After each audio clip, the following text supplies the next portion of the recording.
नए चैप्टर की शुरुआत करते हैं जिसका नाम है प्रेमचंद्र के फटे जूते और लेखक का नाम है प्रसिद्ध व्यंग्यकार हरिशंकर परसाई।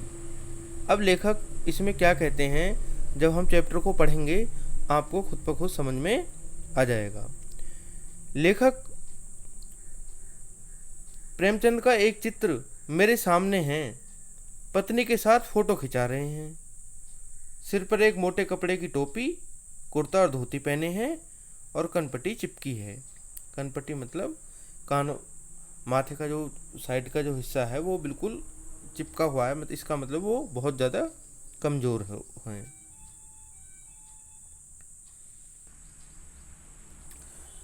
गालों की हड्डियाँ उभर आई हैं, पर घनी मूछें चेहरे को हरा भरा भरा बतलाती हैं।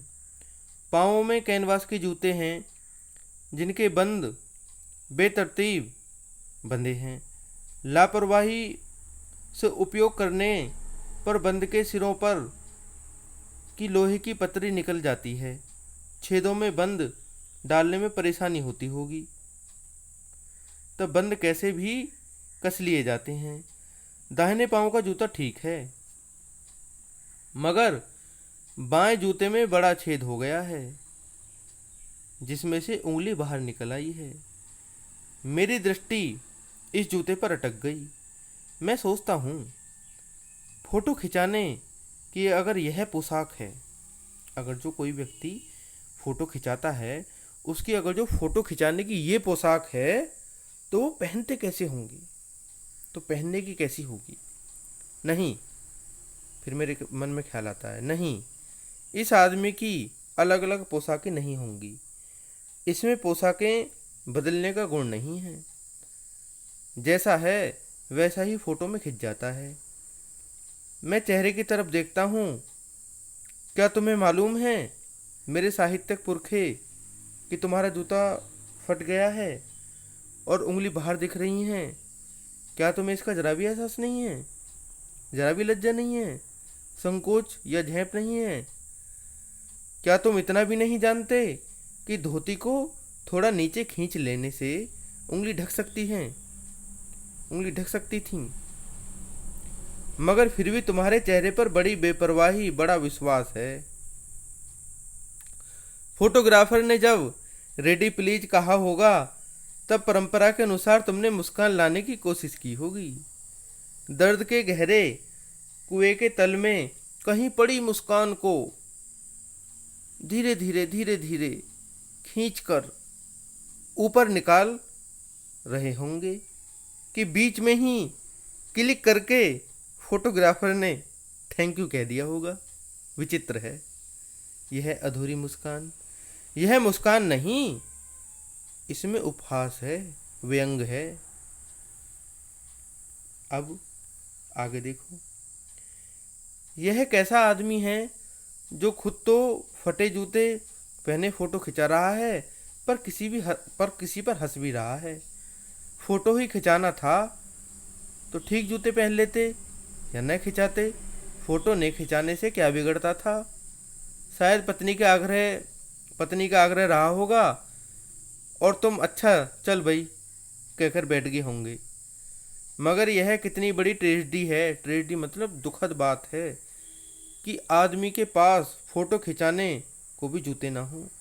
मैं तुम्हारी यह फोटो देखते देखते तुम्हारे क्लेश को अपने भीतर महसूस करने जैसे रो पड़ना चाहता हूँ। मगर तुम्हारी आंखों का यह तीखा दर्द भरा व्यंग मुझे एकदम रोक देता है। तुम फोटो का महत्व नहीं समझते। समझते होते तो किसी से फोटो खिंचाने के लिए जूते मांग लेते।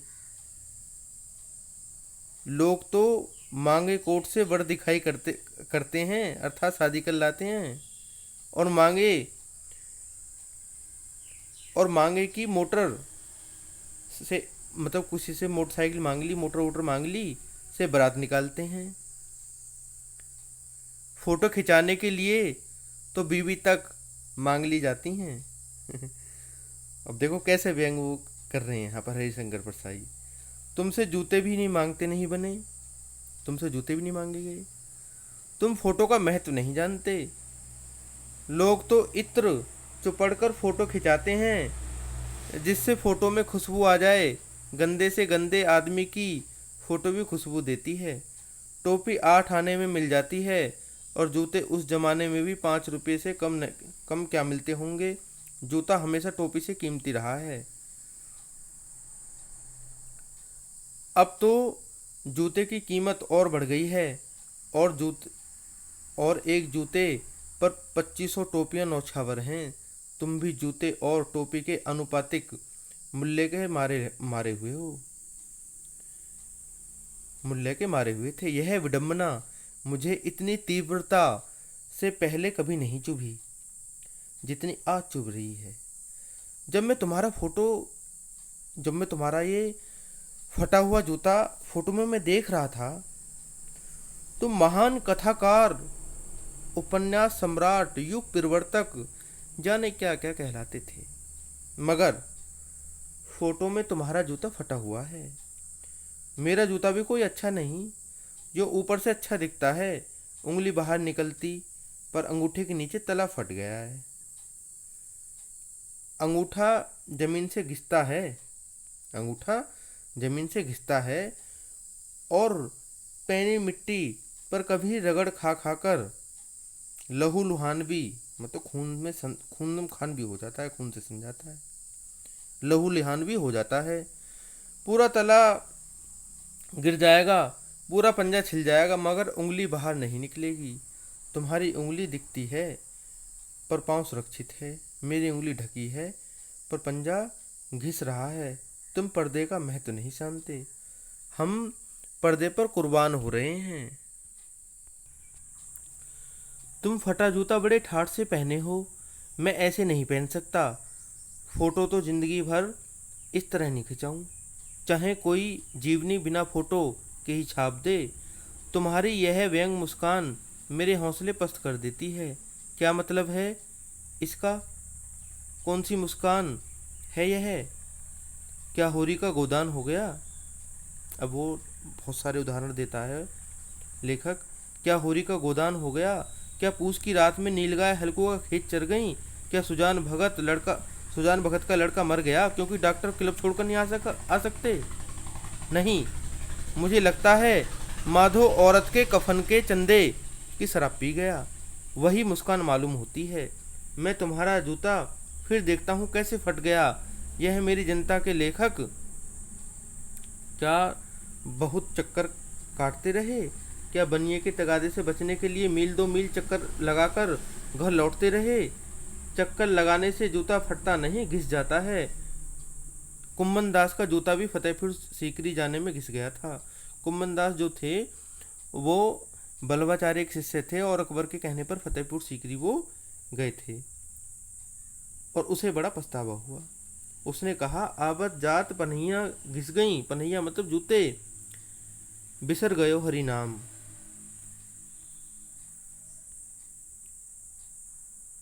और ऐसे बुलाकर देने वालों के लिए कहा था, जिनके देखे दुख उपजत है तिनको करवो परे सलाम। चलने से जूता घिसता है, फटता नहीं। तुम्हारा जूता कैसे फट गया? अब मुझे लगता है तुम किसी सख्त चीज को ठोकर मारते रहे हो। अब देखो, यहाँ पर चैप्टर का सार निकल के आता है। लेखक ने जब कहा है ना कि तुम किसी सख्त चीज को ठोकर मारते रहे हो, तो लेखक ये बताना चाहता है कि तुमने जो तुम्हारी उंगलियां हैं वो जो दिख रही हैं, तुमने उसकी परवाह नहीं की कि मुझे लोग क्या सोचेंगे। और जो हम हैं, हमारा तला घिसा हुआ है, हमारा कितना नुकसान हुआ है, लेकिन ऊपर से वो ढका हुआ है। कहने का मतलब ये है कि लोग दिखावे की जिंदगी जी रहे हैं और अंदर से उनकी आर्थिक स्थिति टूटी हुई है, बहुत कमजोर है आर्थिक स्थिति से, बिल्कुल सामाजिक स्तर उनका गिरा हुआ है, लेकिन वो फिर भी दिखावे की जिंदगी जी रहे हैं। और जबकि जो प्रेमचंद हैं वो दिखावे की जिंदगी नहीं जीना चाहते। बात को आप समझ रहे होंगे। तो लेखक कहता है कि तुमने किसी सख्त चीज को ठोकर मारी होगी। सख्त चीज मतलब तुमने सामाजिक बुराइयों को ठोकर मारी होंगी। सामाजिक बुराइयां मतलब तुमने स्वीकार नहीं की होंगी। जैसे हम उनको एडजस्ट करते हुए आ रहे हैं, तुमने ऐसे नहीं किया होगा, तभी तो तुम्हारा जूता फट गया। नहीं तो नहीं फटता, तला फटता और तुम उसको सहन करते हुए चले जाते, लेकिन तुमने उसको सहन नहीं किया। तो आगे देखो, आगे क्या लिखा हुआ है। ठोकर मारते रहे हो, कोई चीज जो परत दर परत सदियों से जम गई है उसे शायद तुमने ठोकर मार मार कर अपना जूता फाड़ लिया। कोई टीला जो रास्ते में खड़ा हो गया था, टीला मतलब सामाजिक बुराइयां, कुरीतियां, उस पर तुमने अपना जूता आजमाया होगा। तुम उससे बचकर, मतलब तुम उसे बचाकर या तुम उससे बचकर भी तो निकल सकते थे, उसके बगल से भी तो निकल सकते थे, टीलों से समझौता भी तो कर सकते थे, बुराइयों से तुम समझौता भी तो कर सकते थे, लेकिन उन्होंने नहीं किया। सभी नदियां पहाड़ थोड़ी ना फोड़ती हैं, कोई रास्ता बदलकर घूमकर भी तो चली जाती हैं। तुम समझौता भी नहीं कर सके। क्या तुम्हारी भी वही कमजोरी थी जो होरी को ले डूबी, वही नेम धर्म वाली कमजोरी? क्या नेम धर्म उसकी भी जंजीर थी? मगर तुम जिस तरह मुस्कुरा रहे हो उससे लगता है कि शायद नेम धर्म तुम्हारा बंधन नहीं था, तुम्हारी मुक्ति थी। तुम्हारी यह पाँव की उंगली मुझे संकेत करती करती सी लगती है कि जिसे तुम घृणित समझते हो उसकी तरफ हाथ नहीं, पाँव की उंगली का इशारा करते हो, मतलब बुराइयों की तरफ। तुम क्या उसकी तरफ इशारा कर रहे हो जिसे ठोकर मारते मारते तुमने जूता फाड़ लिया? किसकी तरफ इशारा? बुराइयों की तरफ इशारा। मैं समझता हूँ, तुम्हारी उंगली का इशारा भी समझता हूँ और यह भयंकर मुस्कान भी समझता हूँ। अब उन्होंने क्या देखो बताने की और कोशिश की है कि जो प्रेमचंद हैं उनका पैर का अंगूठा दिख रहा था, तो वो जैसे थे ऐसे ही वो फोटो खिंचा रहे थे, लेकिन और जो व्यक्ति जो जन सामान्य और लोग थे वहाँ पर उस समय पर, और अभी भी लोग आप देखने मिलते होंगे आपको कि चाहे उन्होंने ऋण लेकर सारा काम किया हो लेकिन दिखावा वो फिर भी करेंगे, मन से कितने परेशान हों लेकिन दिखावा फिर भी करेंगे, बुराइयों में वो फिर भी लिप्त रहेंगे। तो ऐसे बंधन से छुटकारा दिलाने की कोशिश यहाँ पर प्रेमचंद जी के माध्यम से हरिशंकर परसाई जी ने की है। अब आगे देखो यहाँ पर, मैं समझता हूँ, तुम्हारी उंगली का इशारा भी समझता हूँ और यह व्यंग मुस्कान भी समझता हूँ। किस पर व्यंग मुस्कान वो कर रहे हैं? समाज पर। तुम मुझ पर या हम सभी पर हंस रहे हो, उन पर जो उंगली छिपाए और तलवा घिसाए चल रहे हैं। मतलब उंगली तो छिपी हुई है लेकिन तलवा नीचे से घिस गया है। आप समझ गए होगे चैप्टर को, आप घिसाए चल रहे हैं उन पर जो टीले को बरकरार बाजू से निकल रहे हैं, बचकर उनसे बुराइयों से। तुम कह रहे हो मैंने तो ठोकर मार मार कर जूता फाड़ लिया, उंगली बाहर निकल आई पर पांव बच रहा है और मैं चलता रहा, मगर तुम उंगली को ढकने की चिंता में तलवे का नाश कर रहे हो। मतलब तुम कैसे हो कि उंगली को ढकने को मतलब अपने झूठे सम्मान को बचाने के चक्कर में अपने आर्थिक और सामाजिक स्तर को गिराते जा रहे हो। समाज मतलब तुम्हारी आर्थिक स्थिति बिल्कुल कमजोर होती जा रही है, सामाजिक स्थिति भी, हर चीज बिल्कुल कमजोर होती जा रही है, लेकिन तुम्हारी बस झूठी शान बची रहे, ये बताने की कोशिश की है लेखक ने। तलवे का नाश कर रहे हो, तुम चलोगे कैसे मैं समझता हूँ, मैं तुम्हारे फटे जूते की बात समझता हूँ, उंगली का इशारा समझता हूँ, तुम्हारी व्यंग मुस्कान समझता हूँ। अब लेखक सब समझ गया है। ये चैप्टर था और इसमें ये कुछ इसमें शब्द संपदा है, वर्ड मीनिंग है, जैसे कि उपहास, खिल्ली उड़ाना, आग्रह, निवेदन करना, क्लेश, दुख, तगाजा मतलब तकाजा, पनहिया माने देसी जूतियाँ, बिसरना माने भूल गया, नेम माने नियम, धर्म माने कर्तव्य, और बंद फीता बोलते हैं, बेतरतीब मतलब अव्यवस्थित, ठाट शान, बरकरार मतलब बचाकर। और ये कुंभन दास के बारे में हम बता चुके थे, वे भक्ति काल के कवि थे। तो कैसा आपको चैप्टर लगा? अच्छा लगा होगा। धन्यवाद।